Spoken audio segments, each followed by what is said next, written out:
आइए पहले वह आपको बताते हैं, उसके बाद गरुड़ पुराण में इस विषय में क्या लिखा है उसे भी विस्तार से जानेंगे।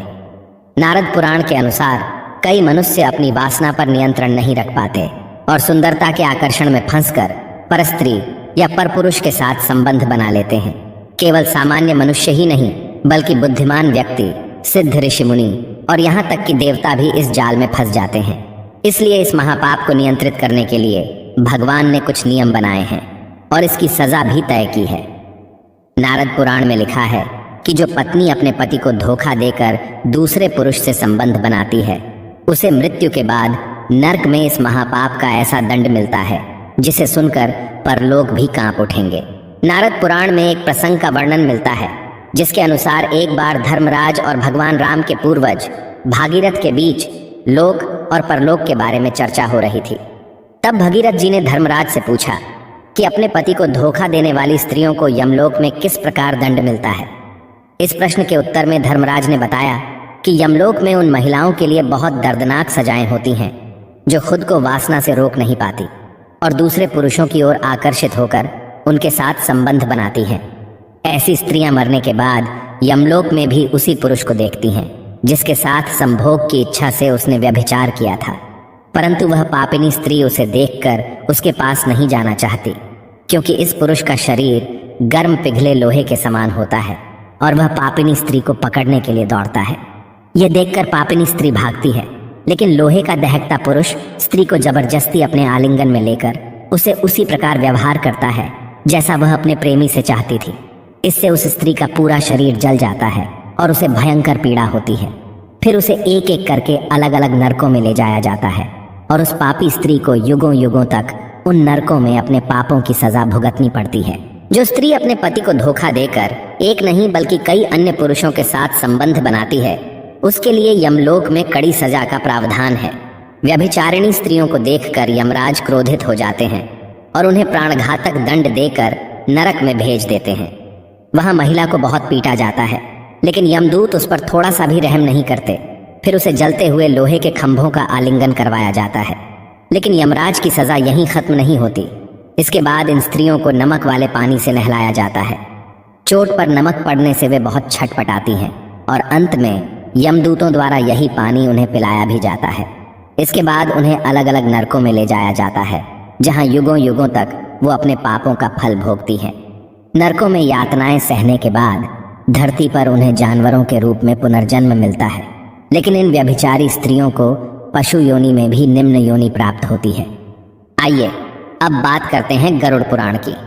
दोस्तों, गरुड़ पुराण पुरुषों और महिलाओं के बीच शारीरिक संबंधों के विषय में बहुत कुछ बताता है। इसमें कुंवारी या कम उम्र की लड़की के साथ संबंध बनाने के लिए अलग सजा का प्रावधान है और शादीशुदा महिलाओं के साथ अलग। गरुड़ पुराण के अनुसार जो महिला अपने पति को छोड़कर किसी अन्य पुरुष के साथ संबंध बनाती है तो उसे यमलोक में आग से धधकते लोहे से बांध दिया जाता है। इस सजा की अवधि व्यक्ति के कर्म पर निर्भर करती है। साथ ही पाप की सजा पूरी होने पर उस स्त्री को चमगादड़, दो मुंह वाला सांप या फिर छिपकली के रूप में जन्म लेना पड़ता है।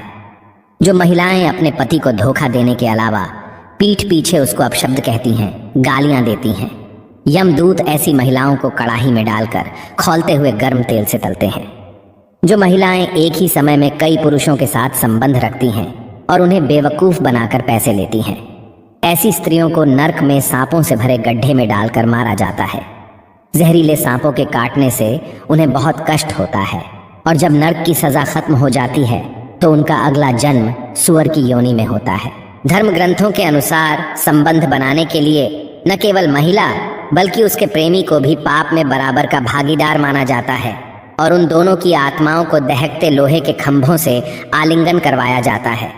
इस लौह अग्नि में जलती हुई आत्माएं उन क्षणों को याद करके रोती हैं जब उनके बीच पापपूर्ण शारीरिक संबंध बने थे और अपने अपराध को याद कर खुद को दोषी मानकर विलाप करती हैं कि उन्होंने अपने पति को धोखा देकर दूसरे पुरुष के साथ संबंध क्यों बनाए।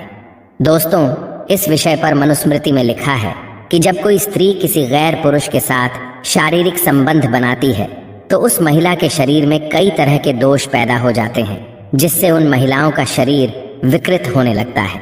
धर्म की दृष्टि से तो स्त्री और पुरुष दोनों के लिए ही व्यभिचार एक समान पाप है, परंतु शारीरिक दृष्टि से स्त्रियों के लिए वह और भी बुरा होता है। व्यभिचारिणी स्त्रियां सरल स्वभाव की नहीं रहती। उनमें चिड़चिड़ापन, अस्थिरता, आवेश, बेचैनी, झूठ, कपट, असंतोष आदि दुर्गुणों की मात्रा बढ़ जाती है। इसके अलावा सिर दर्द, बदन दर्द, सूखापन, प्यास, अनिद्रा, थकान, बुरे सपने आना, सांसों की दुर्गंध जैसी शारीरिक बीमारियां भी पैदा हो जाती हैं। जो महिलाएं अपने पति को धोखा देती हैं और दूसरे पुरुषों के साथ संबंध रखती हैं, उनकी संगति इतनी हानिकारक बताई गई है कि उन महिलाओं के प्रेमियों को भी इसके परिणाम स्वरूप नर्क की यातनाएं भोगनी पड़ती हैं। दोस्तों, स्त्रियां व्यभिचार क्यों करती हैं, इसके प्रमुख 2 कारण समझ आते हैं। पहला कारण उनकी वासना है, जो किसी कारणवश पूरी नहीं हो पाती। इस वासना को वह नियंत्रित भी नहीं कर पाती और परपुरुष के साथ संबंध बनाने के लिए आगे बढ़ जाती हैं। दूसरा कारण है प्रेम और सम्मान की कमी। अक्सर देखा जाता है कि महिलाओं को उनके घर में ना ही उचित सम्मान दिया जाता है और ना ही प्रेम, जिस कारण से जब ऐसा प्रेम और सम्मान घर के बाहर किसी अन्य व्यक्ति से मिलता है तो वो उसकी तरफ प्रेरित होती चली जाती है। इसलिए स्त्रियों को उचित सम्मान और प्रेम देना ही चाहिए। दोस्तों, अब हम इस प्रश्न का उत्तर देंगे कि क्या व्यभिचारी स्त्रियों के बच्चे अपने माता पिता के पापों का परिणाम भुगतते हैं। इस विषय पर धर्मशास्त्रों में लिखा है कि एक या अधिक पुरुषों के साथ संबंध बनाने से व्यभिचारी स्त्री का गर्भ दूषित हो जाता है और इसका परिणाम उसके बच्चे पर पड़ता है। या तो उनके बच्चे नहीं होते, और अगर होते भी हैं तो ऐसे बच्चे जन्म के कुछ वर्षों बाद ही मृत्यु को प्राप्त हो जाते हैं या अपना पूरा जीवन पैतृक रोगों को लेकर बिताते हैं। माता पिता की पापमयी प्रवृत्ति का प्रभाव संतान पर निश्चित रूप से होता है।